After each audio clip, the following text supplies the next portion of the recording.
Hermanas, hermanos y hermanas en Cristo, gracia y paz a ustedes del Dios del Señor Jesucristo. Hoy es domingo de Pentecostes, el 50º día de Pascua. También pasa a ser el día en que celebramos la venida de Dios, el Espíritu Santo. Si bien los eruditos y los teólogos han escrito muchos libros sobre el Espíritu Santo, quiero centrarme en un aspecto particular, el Espíritu Santo en nuestra conexión con la resiliencia de Dios. Esto puede no parecer mucho, pero créeme, dije un bocado. Para desmenuzar esto, primero déjame contarte un midrash, una historia sobre una historia en la Biblia. Esta historia, llamado ¿Tiene Dios un dedo gordo del pie?, proviene de un libro del mismo nombre escrito por el rabino Mark Gellman. Este es su cuento. Hace mucho tiempo, toda la gente vivía en un lugar llamado Babel. No solo cada persona vivía en el mismo lugar, sino que cada persona hablaba el mismo idioma, todo lo cual hizo la vida mucho más fácil. La noticia fue fácil, y no tenía que aprender un nuevo idioma en la escuela secundaria. Pero la pregunta de Arina cambió todo eso. Arina preguntó: Mami, yo tengo un dedo gordo del pie. Tú tienes un dedo gordo. Y papá tiene un dedo gordo. ¿Dios también tiene un dedo gordo del pie? Ahora, todo podría haber estado bien si la madre de Arina simplemente hubiera dicho: Arina, Dios no es una persona. Dios es especial, invisible y maravilloso. Y Dios es el creador del universo. Dios nos ha hecho a cada uno de nosotros a su imagen. Pero Dios no es una persona, y por eso Dios no tiene un dedo gordo del pie. Pero la madre de Arina estaba ocupada con algo y dijo: pregúntale a tu padre. Y así lo hizo. Pero el padre de Arina también estaba ocupado con algo. Así que le dijo: ve y pregúntale a tu abuelo. Y así le hizo. El abuelo estaba en el jardín desenterrando las malas hierbas con su amigo Fred, que trabajaba en el palacio del rey. Arina preguntó: abuelo, yo tengo un dedo gordo del pie, y mamá tiene un dedo gordo, y papá tiene un dedo gordo, y usted tiene un dedo gordo, y Fred tiene un dedo gordo. ¿Dios también tiene un dedo gordo del pie? Ahora, el abuelo de Arina era viejo y tenía problemas de audición. Él dijo: ¿tiene Dios una desbrozadora? Porque no sé si Dios tiene una desbrozadora. Supongo si Dios tiene un jardín, entonces Dios debe tener una desbrozadora. Después de todo, ¿no puedes deshacerte de una mala hierba sin una desbrozadora? Y Fred le susurró a Arina que le preguntaría al rey el día siguiente en el trabajo. El rey pensó y pensó, y luego emitió una proclamación. Ustedes, el pueblo de Babel, construirán una torre hacia el cielo para que yo, su rey, pueda pararme en la cima de esa torre y mirar al pie de Dios. Entonces podré decirte si Dios tiene un dedo gordo del pie. El rey ordenó a los constructores que usaran solo los mejores ladrillos y el mejor brea para unirlos. La torre de Babel se hizo más y más alta cada día. Ahora, Dios sabía que si todos estaban trabajando en la torre, nadie estaría trabajando en los campos cultivando cosas. Nadie estaría en las tiendas haciendo cosas. Dios sabía que pronto todos los ladrillos y alquitrán de Babel se agotarían, y al pueblo de Babel no quedaría nada para construir casas. Dios pensó en simplemente derribar la torre. Pero Dios sabía con certeza que los babilonios simplemente lo construirían de nuevo para ver si Dios tenía un dedo gordo del pie. Solo había una cosa que hacer. Al día siguiente, cuando Arina vino a ver el trabajo en la torre, escuchó a Fred pedirle a un ladrillo a su amigo. Y su amigo respondió: ¿Mahata Rotse? Y se volvió hacia otro tipo con alquitrán y dijo: ¿Arigato? Y le preguntó a un tipo con una pala que dijo: Oh, how do you do? Y miró a un tipo con una carretilla y dijo: Gesundheit. Y pronto los ladrillos y el alquitrán volaban por todas partes, y al final del día, las personas que hablaban del mismo idioma salían juntas de la ciudad. Harina y su familia también decidieron irse de la ciudad. Fred, el abuelo y algunas otras personas a las que aún podían entender. Empacaron todo lo que tenían y se fueron de Babel. En el carrito, Harina se quedó callada por un rato y luego preguntó: Mami, yo tengo ombligo. Tú tienes ombligo. Y papá tiene ombligo. ¿Dios también tiene ombligo? Ahora, como tantas buenas historias, esta tiene muchas capas. La capa superficial se trata de la naturaleza de Dios, es decir, ¿Dios tiene literalmente un dedo gordo del pie? Es una pregunta de niños, pero una buena pregunta. Si bien la respuesta podría ser, Dios es un espíritu y por lo tanto no tiene dedos físicos como tú y yo.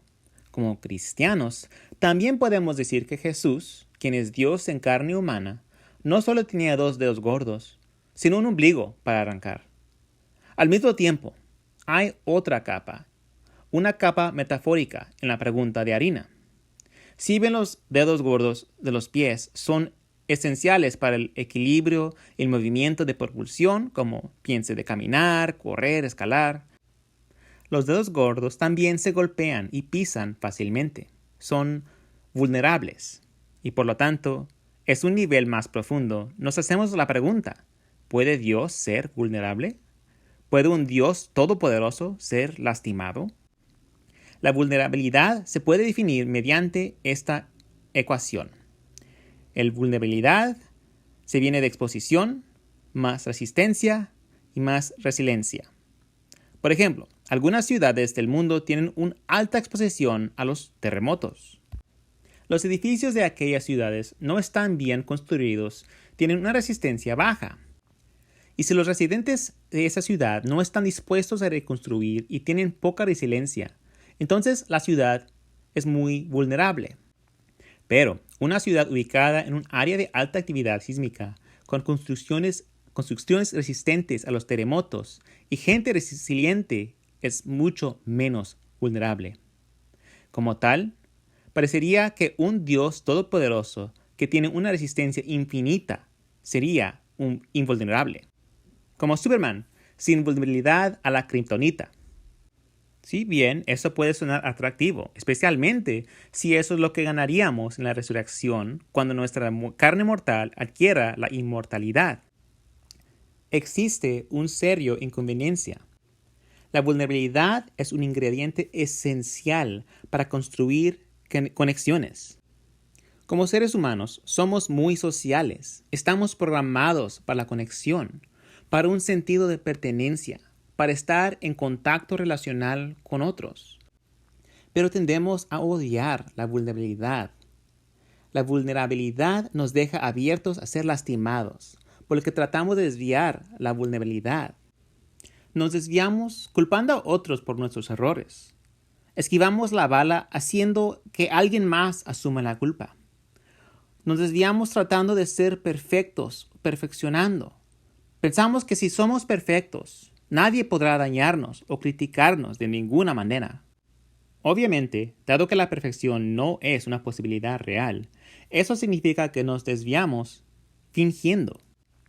Al ponernos una máscara pública, no solo cubrimos nuestro verdadero yo, sino carecemos de autenticidad.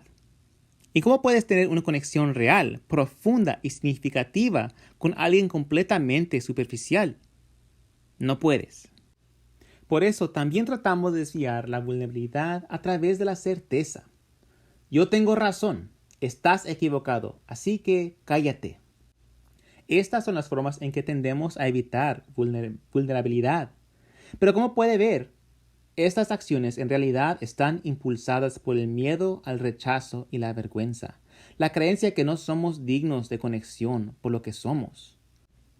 Por supuesto, las mismas cosas que hacemos para evitar la vulnerabilidad y la vergüenza, como culpar, perfeccionar, fingir, cerciorarse, si es que es una palabra, son las mismas cosas que no causan conexión, sino desconexión, lo que solo refuerza nuestro sentido de vergüenza, el sentimiento de que no somos dignos de conexión. En otras palabras, evitar la vulnerabilidad da como resultado el autosabotaje y una mayor vergüenza. Por eso Dios vino a nosotros en el ser humano de Jesús de Nazaret, para ser vulnerable con nosotros. De hecho, no solo vulnerable, sino terriblemente vulnerable. Se permitió ser visto verdadera y completamente por quien era, hasta los 2 dedos gordos de sus pies, incluso a través de una muerte insoportable en la cruz. En sus más o menos 20 años de investigación, Brené Brown descubrió que, si bien muchas personas luchan con la desconexión, hay ciertas personas que prosperan en la construcción de conexiones con los demás. Lo que todos compartieron en común es esta fuerza. Es un sentido de dignidad, de amor y pertenencia. Esta fuerza se manifiesta en su coraje, su compasión y su autenticidad. Su coraje significaba que podían contar su historia de todo corazón, con defectos y todo. Su compasión les permitió primero ser amables consigo mismos y luego ser amables con los demás. Su autenticidad en la construcción de conexiones surgió de su capacidad para aceptarse a sí mismos por lo que son. Para decirlo de otra manera, estas personas valientes, compasivas y auténticas aceptan por completo su vulnerabilidad, sus dedos gordos de los pies, sus verrugas y todo. Aunque sabían que podían ser lastimados o criticados o lo que sea, eligieron ir primero para construir conexiones. Porque estas conexiones son el lugar de nacimiento de la alegría y la creatividad, incluso frente a la vulnerabilidad. Son resilientes, dispuestos a seguir adelante frente a los desafíos. En muchos sentidos, esto me recuerda a esa primer Pentecostés. Dios viene a nosotros primero, hablando nuestros idiomas, buscando conexión. Dios nos ve como dignos de amor, pertenencia y conexión, incluso ante el rechazo y el dolor insoportable de la cruz. Dios nos ha amado primero. Y la resurrección de Jesús es el signo de la resiliencia de Dios, la capacidad de levantarse y seguir adelante, incluso con los 2 dedos gordos vulnerables. Esta es la misma resiliencia que Dios ha derramado sobre nosotros y dentro de nosotros en el Espíritu Santo.